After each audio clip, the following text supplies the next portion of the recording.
Today's computer problem at Cape Canaveral was distressing, perhaps, but for most Americans, not totally surprising. As a society, we've become used to computer problems of one kind or another, just as we've become used to computers.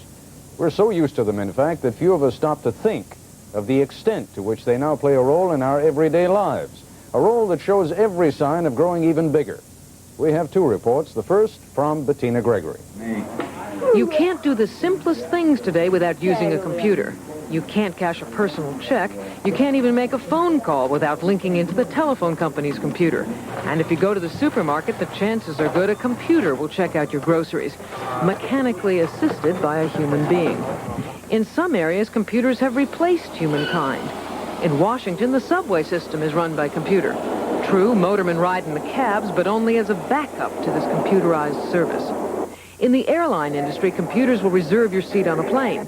And make no mistake, when you take off, it's the computers who tell air traffic controllers how to get you safely to your destination. Computers have revolutionized the personal credit card industry. Credit card billing would be a lot harder to do without the computer. And of course, the computer provides the inevitable excuse for mistakes in your bills. Humans often feel like Don Quixote tilting at windmills when it comes to fighting the almighty computer. Miracles of modern medical diagnosis are made possible by computers, and academic research is more comprehensive.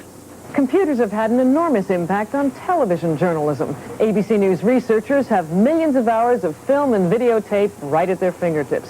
Film of an elephant?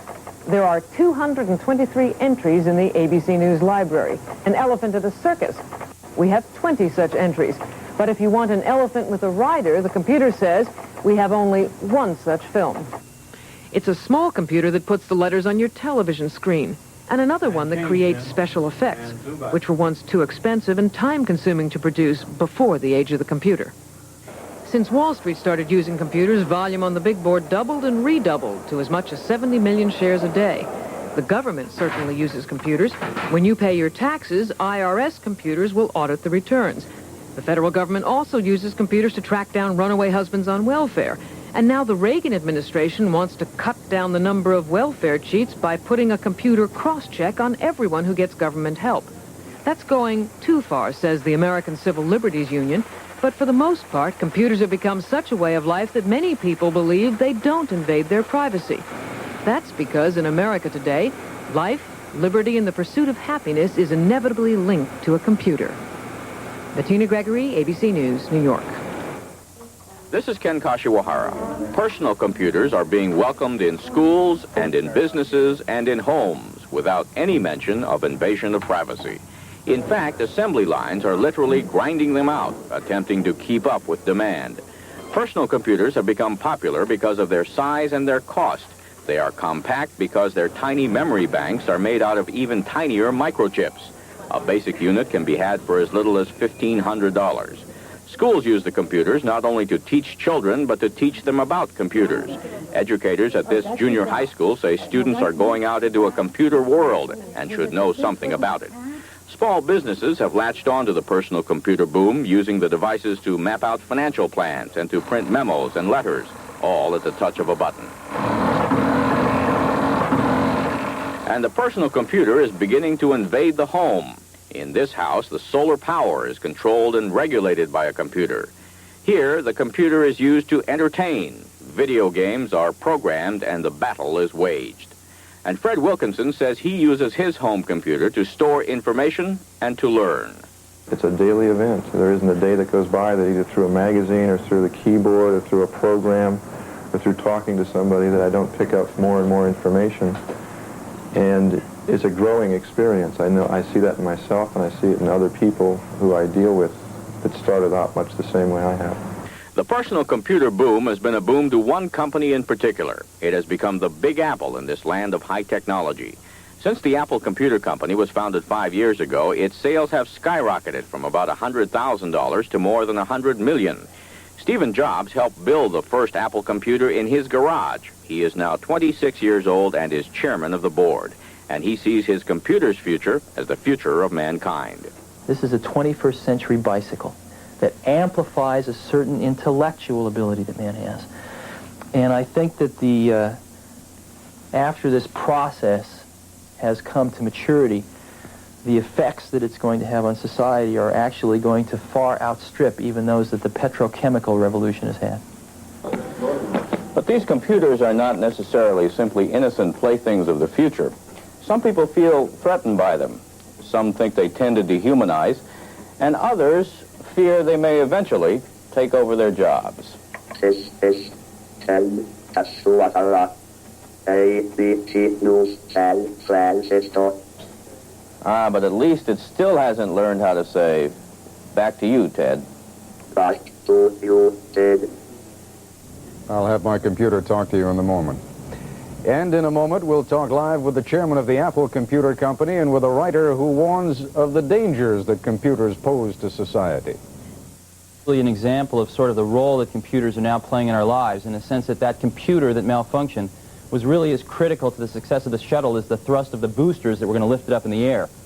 And in essence, both the boosters and the computer were really performing the same type of function. Both were amplifying an inherent ability that humans have. In other words, no more could even a small collection of people run the shuttle than they could jump up in the air several thousand feet in the atmosphere. All right, there is a sense, though, that many of us have who really don't understand how computers work or what they do for us or to us, that we are becoming controlled by the computers. Any danger of that happening? Well, as you know, the product we manufacture, many people see it for the first time and they don't think it's a computer. It's about 12 pounds. You can throw it out the window if the relationship isn't going so well. And I think if you look at sort of the process of the technological revolution that we're all in, it's a process of taking very centralized things and making them very democratic, if you will, very individualized, making them affordable by individuals for a small collection of tasks, if you will, sort of from the passenger train to the Volkswagen. All right, we heard you talking on tape a moment ago about the bicycle of the 21st century. Right. What were you talking about? Well, actually, I read a survey in Scientific American in the early 70s, and what this survey had done was it measured the efficiency of locomotion for various species of things on the planet, birds, fish, dogs, and it ranked them. And it turned out that the condor won. The condor took the least amount of energy to get from point A to point B, and man sort of came in with a rather unimpressive showing about a third of the way down the list.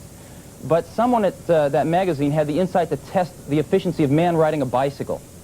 And man riding a bicycle was twice as good as the condor, all the way off the end of the list. And it really illustrated man's ability as a tool maker to fashion a tool to amplify an inherent ability that he has.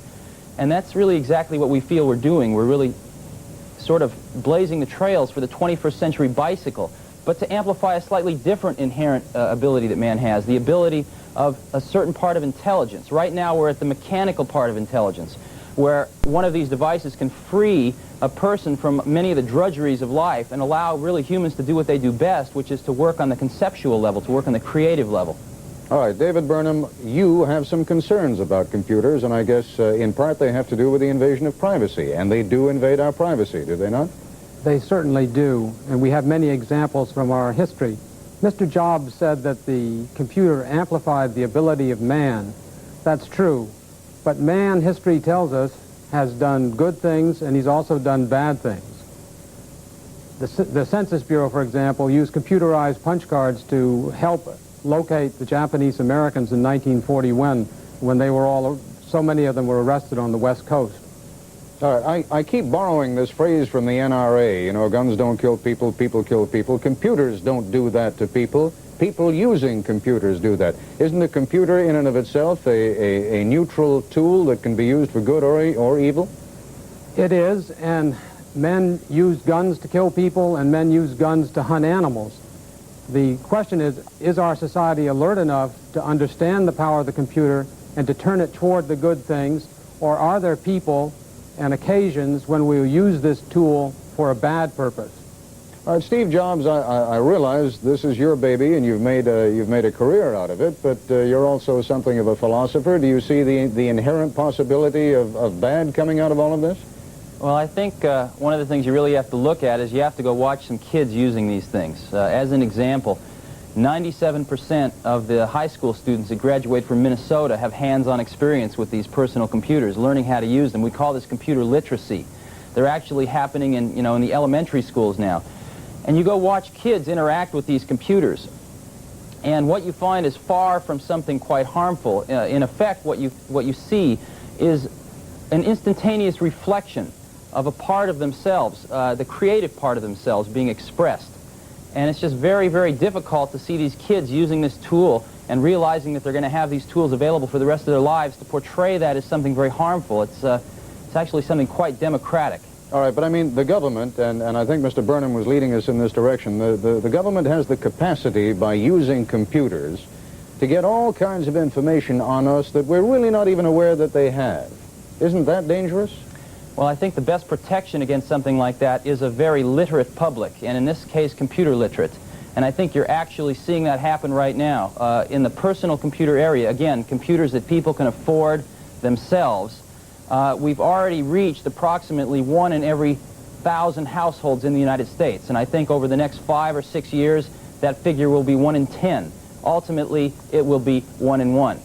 And I think the feeling of computer literacy among the populace is the thing that, for me at least, gives me the most comfort that that centralized intelligence will have the least effect on our lives without us knowing it. Mr. Burnham, are you comforted by that thought, that somehow we will all have the capacity to defend ourselves against computers by owning and being able to control computers? Well, I wonder whether the individual citizen alone is any match, say, for the United States Army when a few years ago it began surveillance programs of hundreds of thousands of people who were lawfully voicing their opposition to the war in Vietnam. I wonder whether the individual citizen can control the Army, or whether the individual citizen can control the Census Bureau if it decides to break the rules and make information available which the citizen has given to it. All right, but on balance, are you for them or against them? I think there's a tremendous danger that the public is not aware of enough at this moment. I think if we are aware that perhaps we can use them for the good things that Mr. Jobs sees in them. All right, computer literacy, you're both in favor of that, and I thank you both very much for being with us.